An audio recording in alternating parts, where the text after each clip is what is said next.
book fights here at the Scott County Public Library in Georgetown, Kentucky. As always, I am Miss Kelly. This is Miss Mary Lou. Hello. Hello. And today we're going to be bringing you some books that have to do with Kentucky Pride. That's right. That's right. So the authors most of them either grew up in Kentucky, still live in Kentucky, lived in Kentucky for a long time, or maybe the books are set in Kentucky. It's kind of a broad category today. Yes. But we got some really great books. Yes. I have only 2 this time, but they were both mwah. Well, I've got 5, so. Oh, okay, so that balances out. I'm not going to talk about all 5 of them. I'm just going to mention them because I've talked about them before. So I just want to highlight again that these are by Kentucky authors. And I think I've read at least 2 of the ones Mary Lou has. They're both very good. Yes, and I've got 3 I'm going to actually talk about. Okay. So we're good. We're good. All right. Well, then I think you go first. All right. Look at what we have under this dish. This succulent book. It's called The Supernormal Sleuthing Society.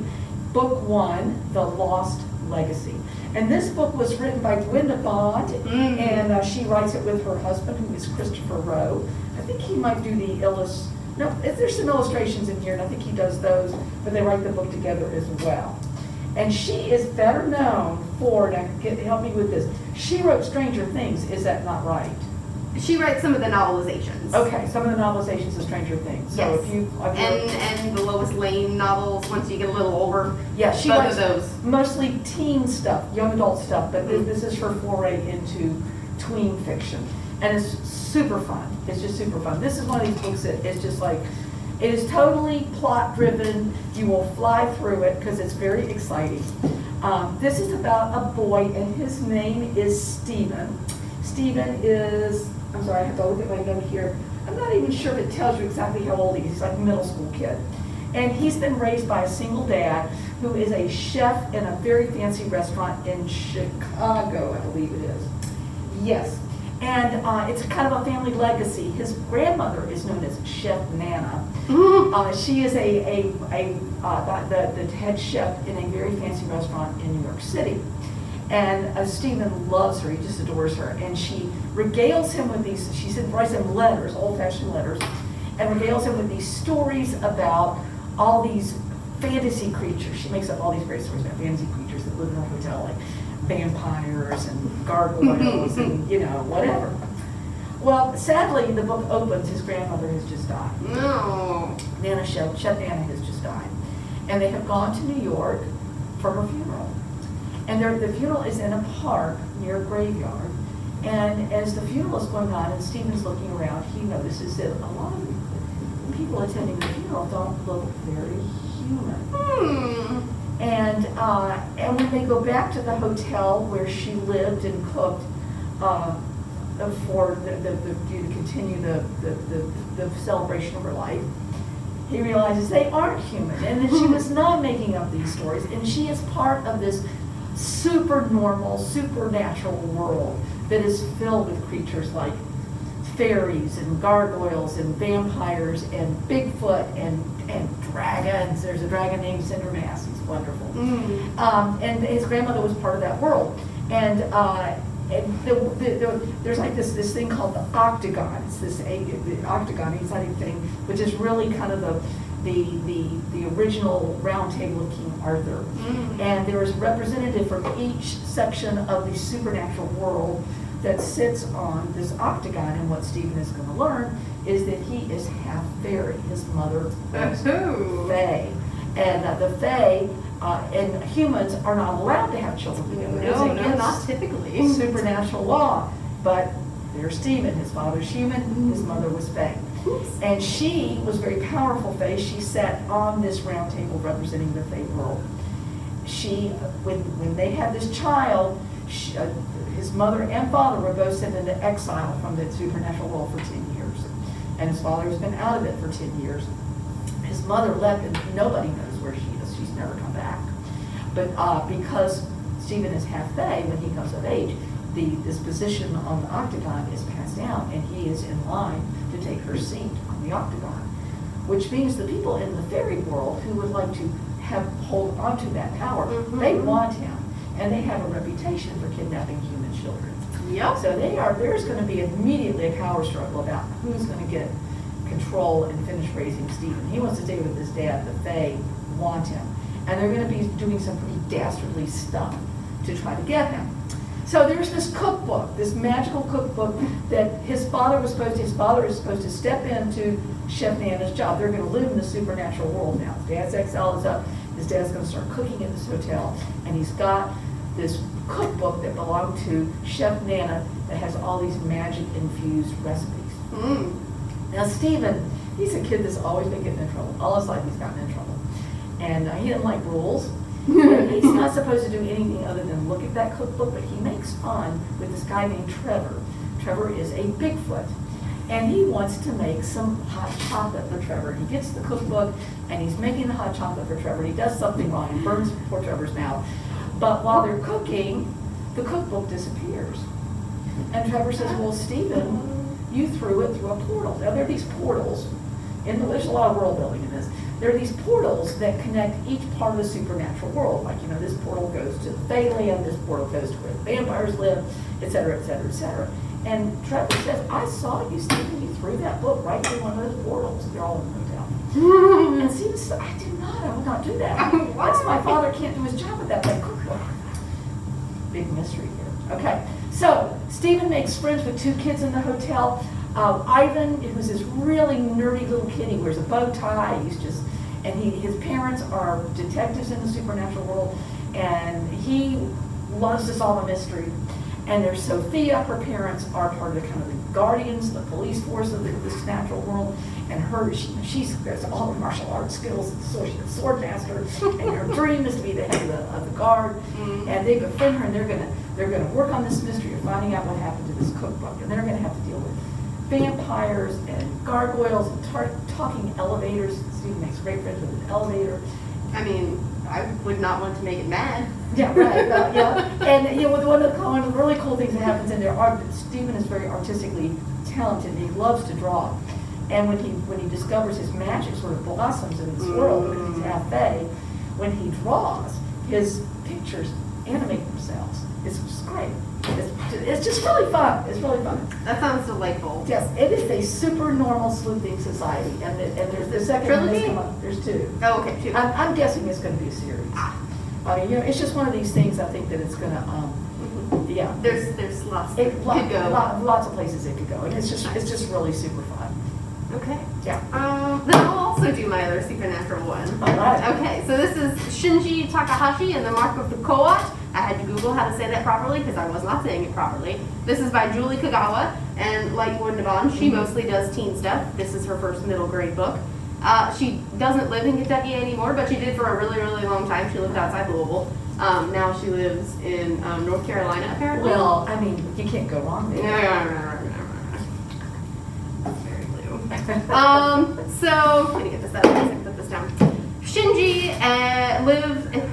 The book starts, his parents are killed in a fire, and there's this like creepy little spider that slithers out and like climbs up a dude's arm and is like whispering to him. So it reads.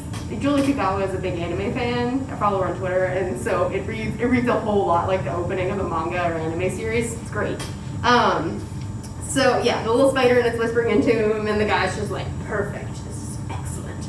You fast forward. Shinji, I believe, is 12 now, and he lives with his Aunt Yui, and she runs one of those shops that just like is a little bit of everything everywhere. Actually, it kind of reminds me of Lucia's in Lexington, is the way it's described. Yeah. So, but they live in Miami, Florida, and after like the big summer rush is over, Aunt Yui closes the shop, and they literally just like they fly off, they take a boat, they go everywhere in the world, and she goes off and finds all these treasures that she wants to share with everybody else. And so she's really cool, and she likes to travel all the time. And so Shinji knows a lot more than like your normal kid. But they're in Africa, and Shinji's a bit of a smart aleck. He got in trouble one time in like a bazaar because he like mouthed off. And the shopkeeper did not like that. So Aunt Yui is like, if you promise to keep your mouth shut, I'll give you some money. Go find something that like speaks to you. Like, I know you're not excited about all these baskets I'm looking at. Go find something. Just get out of here. And so he does. He finds this random like little hole in the wall area. He's like, I've been to the city plenty of times. I don't remember this place like at all. Of course, he ends up he finds this little idol. It's a little feathered serpent, or the CoWatch. You might be more familiar with the CoWatch, the flying feathered snake from like Mesoamerican mythologies. Yes. So he gets this statue, and as he's paid, the shopkeeper is like wrapping it up. And a bunch of dudes in suits and sunglasses walk in, which is never a good sign.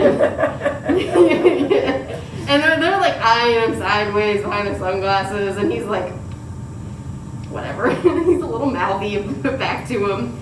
But he goes out, and then they come out of the shop, and they're like, we know you bought that idol, hand it over. And he's like, no, I bought it, it's mine.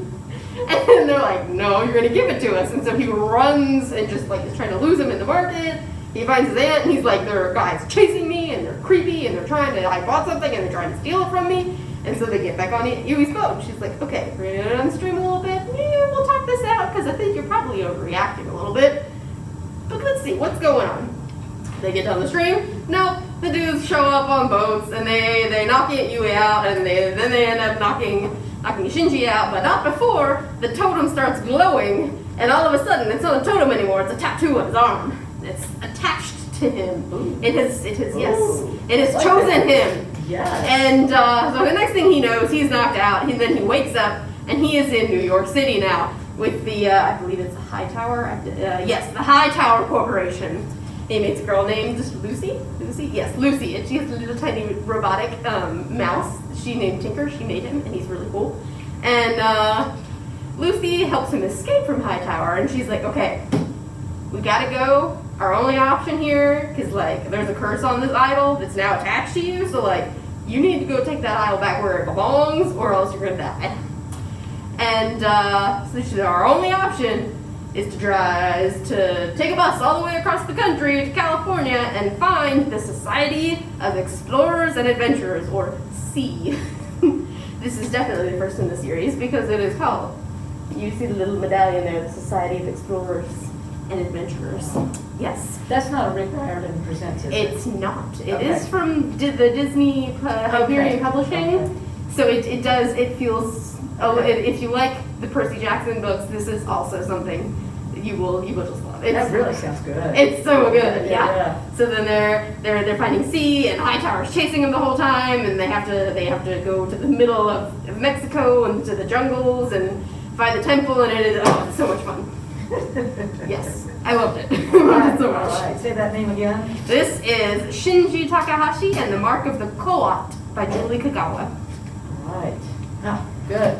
All right, my second book is called Something to Sing About, and it's written by C.C. Payne. C.C. Payne is, she lives in Kentucky. She lives in Western Kentucky. I think she's originally from Tennessee. But she has written several tween novels.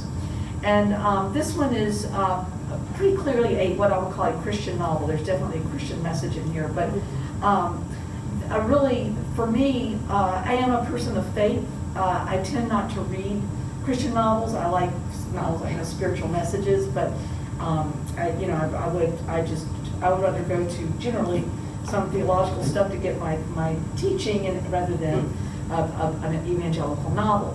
So this would not normally be something that I would pick up, but I thoroughly enjoyed this book. It has a very Southern literature feel to it. The main character, her name is Jamie Jo, and she's just a hilarious character. She ever since she and her mom watched the movie My Girl, which I've never seen, it's supposed to be really good. But there's a character, and I'm just here's a spoiler right there, and I already knew this, and I haven't even seen the movie, that a character gets stung by bees and dies. Oh, And that's near the end. Richardson? Ever since Jamie Jo watched that movie with her mother, she has been terrified of bees. Now, Jamie Jo is given to anxiety. She's kind of an anxious kid. And this fear, over the last 2 years, has just blown up. She literally will not leave the house without her mother with her carrying a fly swatter. And her mother's pretty much put up with this, but boy, they are really tired of it. She's become almost a recluse. She doesn't have any friends. But every Wednesday night, she and her mother walk to church, and her mother loves to sing. Her mother's just this ray of sunshine. She is a fabulous character. She loves to sing, and she sings in the choir. And there's just one small detail about that. She's a terrible singer. Oh no. And she just sings with her heart, just, right? So it's Wednesday night. Jamie Jo's got to go to Bible study while her mother goes to choir practice. And she goes to the bathroom first, and the bathroom is filled with the mean girls from her church. And Jamie Jo's wearing her favorite purple sundress, and they all make fun of her purple sundress. Aww. They make her feel horrible. And then they start making fun of her mother singing. And one of the girls, her mother's the choir director, said, your mom's getting kicked out of the choir tonight. She is done. She cannot sing. She's horrible. And, Jamie Jo waits till they all leave, and she sits and gets in a bathroom stall and just cries and cries and cries. And when she comes out, she just stays there for instead of going to Bible study. Her mother's sitting on a bench looking really sad. And she knows that it's true. Her mom's been kind of kicked out of the choir. So, it's kind of an interesting family dynamic, kind of a more very traditional family dynamic. Her father's a lawyer that works in Bowling Green, which is the next city over. When he comes home on Fridays in the one vehicle that the family owns, once he turns off the engine, that his car doesn't start until he leaves for work on Monday morning. Everybody has to walk everywhere. He won't drive anybody anywhere. It's kind of an odd thing. But anyway, the next Wednesday night when it's time to go to church, Jamie Jo's mother decided she needed a break from church, which is shocking. Dad doesn't go to church at all, and Jamie Jo's mother never misses church. Well, she gets this phone call right after choir practice was supposed to start. The church blew up. It exploded. And it's gone. Oh my gosh. And for some reason, everyone was running late that night. Jamie Jo and her mother were always early because this was her mother's favorite thing to do was choir practice. And they always get there 15 minutes early. They weren't there, and everyone else was running late. And this book was inspired by a true event like that. The author read about a church that blew up on Wednesday night, and nobody was there because everyone was running late, and it inspired the book. But anyway, there's some people that move in across the street. A girl her age, she makes her first friend in a long time, and she kind of confessed her obsession about bees. There's an event that happens that makes her deal with that.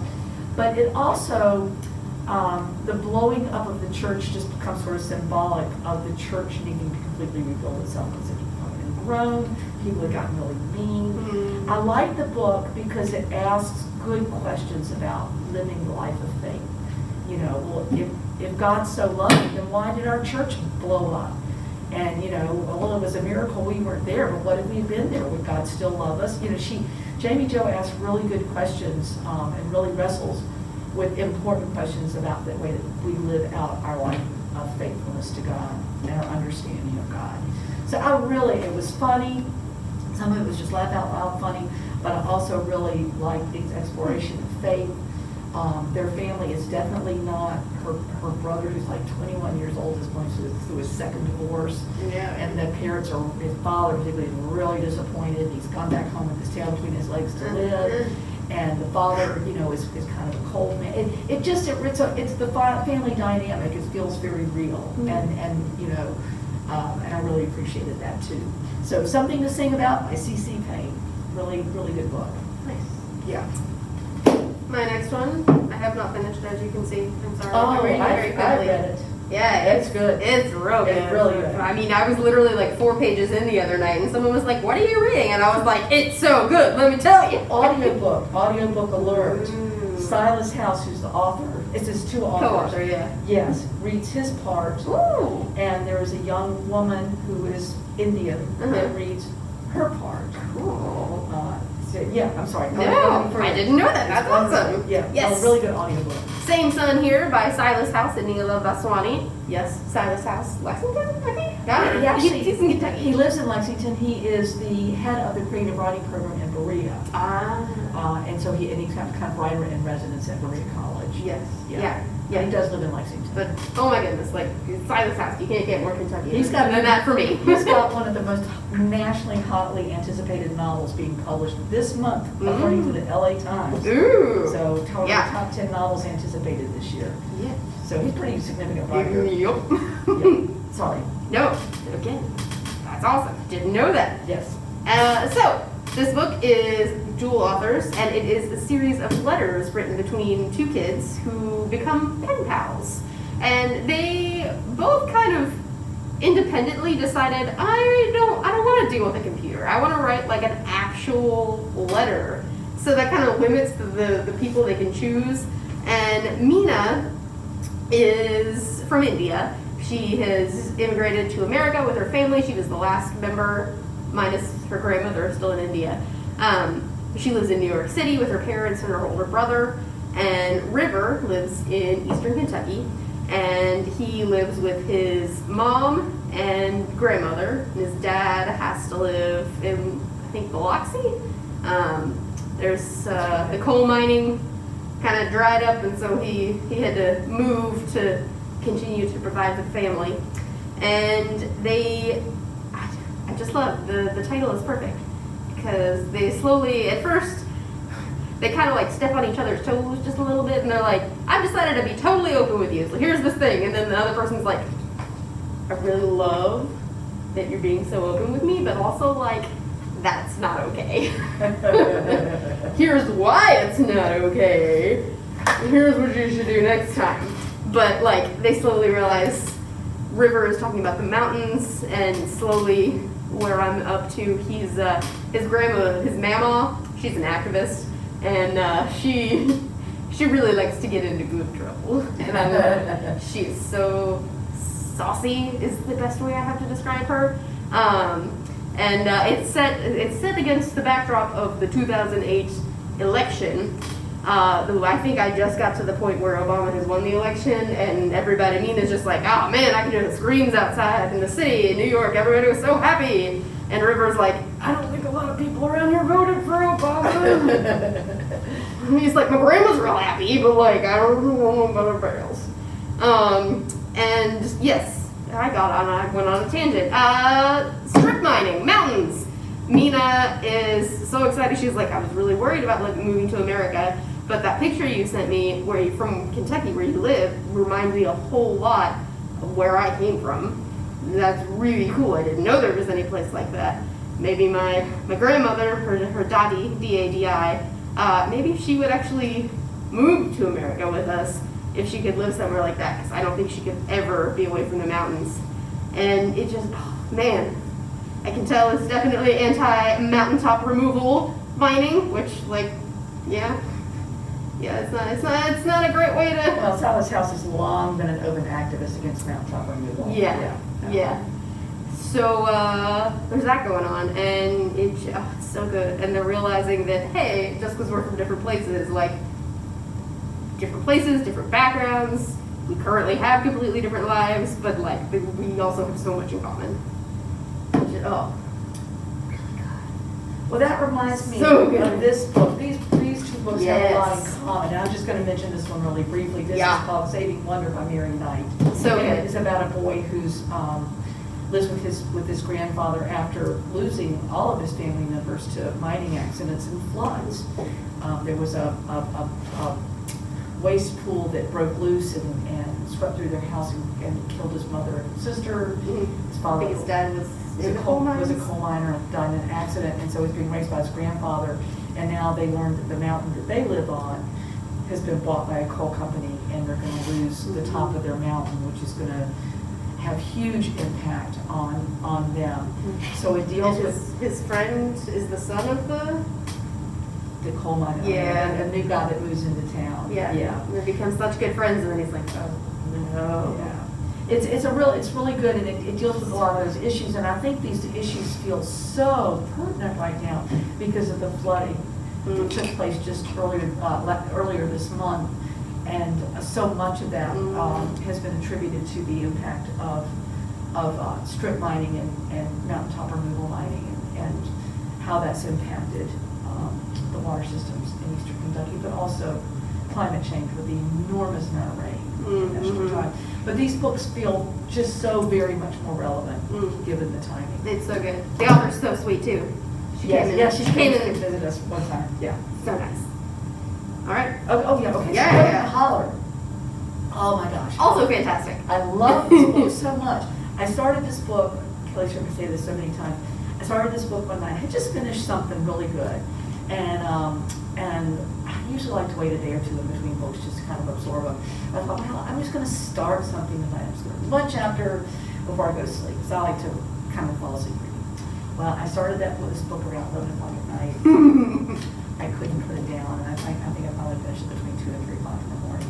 That doesn't happen to me very often. I could not put this book down. Hope in the Hollow. It was real good. Lisa Lewis Tyre. Do you want to talk about it? No, I only remember that it's good. I don't remember much past that. Okay. Well, the main character, her name is Wavy, and she grew up in a little town in central Kentucky.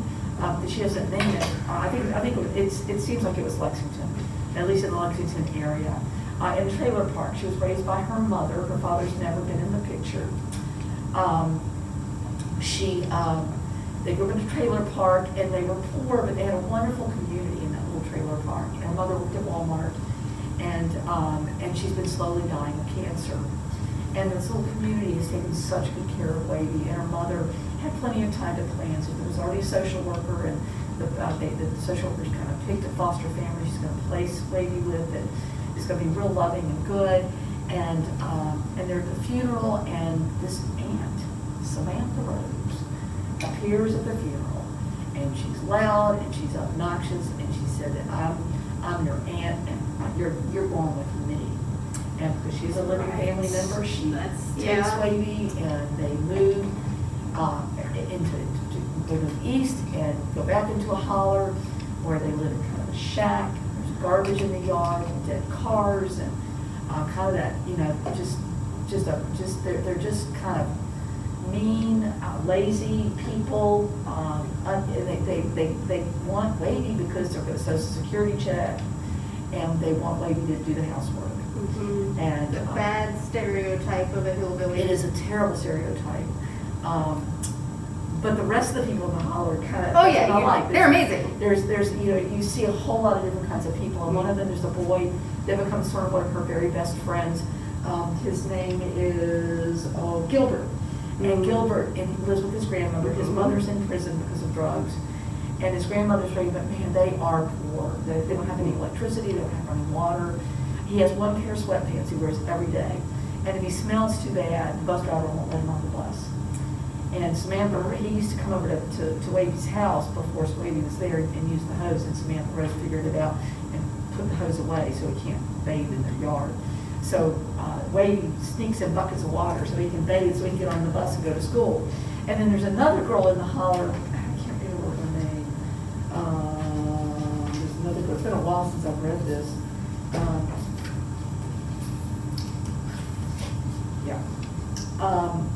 I'm sorry, I can't remember her name, but her family immigrated from Mexico, and they own the Mexican restaurant too. And it's been really a prosperous restaurant and very successful.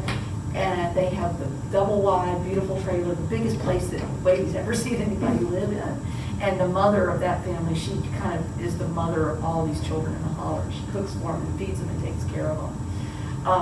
Where the plot kind of turns is Wavy finds this graveyard, and this hermit whose son is buried in the graveyard. They develop an interesting relationship, and he's got an interesting history that is connected to Wavy, and it's going to change Wavy's fate and where she ends up and what happens to her. This book, it's so. Well, is this the one that they mentioned, the Lexington Mall? And I went, no, you didn't go to the Lexington Mall because that doesn't exist. There was a Lexington Mall. Yeah, but like this is supposed to be way more modern than that. I don't remember Lexington Mall, but it was one of these books, and I was like, no. It was. It was a teeny tiny detail, but I was like, I don't know. I don't remember that. But anyway, it is a real heart-rending read. Yes, it is fantastic. I was very disappointed that it did not get some Newbery attention. Yes, but I thought it was I remember good. that. Yeah, it's very good. So that is Hope in the Holler by Lisa Lewis Tyler. And I think the other book I just wanted to mention briefly, because I book talked it so recently. Just recently, yeah. In the Key of Us by Mariama J. Lockington. Mariama? Mariama. I hope I'm pronouncing it right. She lives in Lexington. Mm. This is on my Newbery watch list this year. I just thought this book was just one of the best things I've read this year. One of the best things I've read. I don't remember who else. It might have been another one of you people, but someone else was like, that book was amazing. So love it, love it, love it, love it. So these are our Kentucky selections. There's a lot. Kentucky is so home good. to a lot of great writers, let me tell you. And such varied. Yeah, they're all topics. different, very different. I love it. Yes. So come. Yes. We will have our special shelf Yep. right under the flamingos, real near the new books, and we'll have these books on that shelf where you can find them for the next month. Yes. And next month. Oh yeah, it's October. Spooky books. Yes. Yay. Oh, I'm already reading one and it is really creepy. No, I'm excited. I think. I should have brought. I don't know if it's checked in or not. I should have brought for Kentucky books the real Riley Mays because I forgot. Talked about it recently though, so check that out. Yeah. But no, I think there are some great spooky graphic novels coming out. Yeah, and if you all come by to look at the new book section, this is the time of year when all the horror books come out. Kind of get ready for Halloween. So they're starting to come in. We've ordered them. They're coming in, and I've got 3 of them at home that I'm planning to go brand new. The one that I'm reading right now, I mean, I didn't even put it on the shelf. I heard it's so good. It's good. Nice. Good. So we will see you all in a month. Bye guys. Happy reading.